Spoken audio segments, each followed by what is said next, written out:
حج بھی محبت ہی کا سودا ہے. اول سے آخر تک محبت کی کہانی ہے جو اس حج میں دہرائی جائے گی. سر مڈا کر ایک بے سرے کپڑے میں لپٹے ہوئے دیوانہ وار ننگے پاؤں لوگ طواف کریں گے بیت اللہ کا. لبیک اللہم لبیک کی آوازیں بلند کرتے ہیں. لک الحمد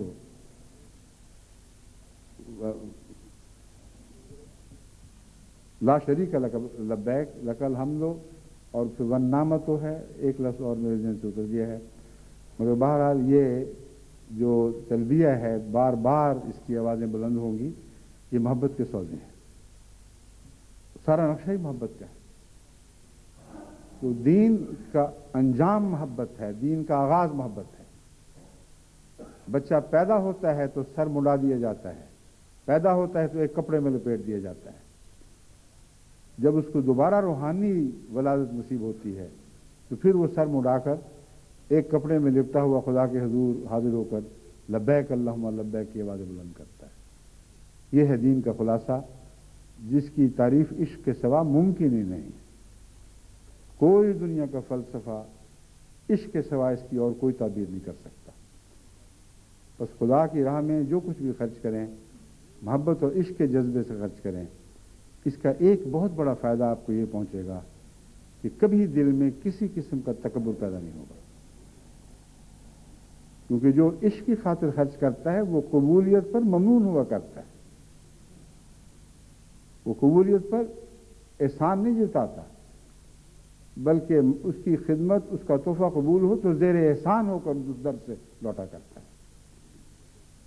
بس خدا کے حضور جو محبت سے قربانیاں آپ پیش کریں گے ہمیشہ احسان کے جذبے سے لدے ہوئے اور دوہرے ہوتے ہوئے واپس لوٹیں گے.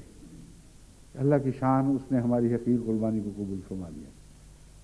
اور اگر عشق کا جذبہ نہ ہوا تو بسا اوقات شیطان آپ کے دل میں رونق پیدا کر دے گا.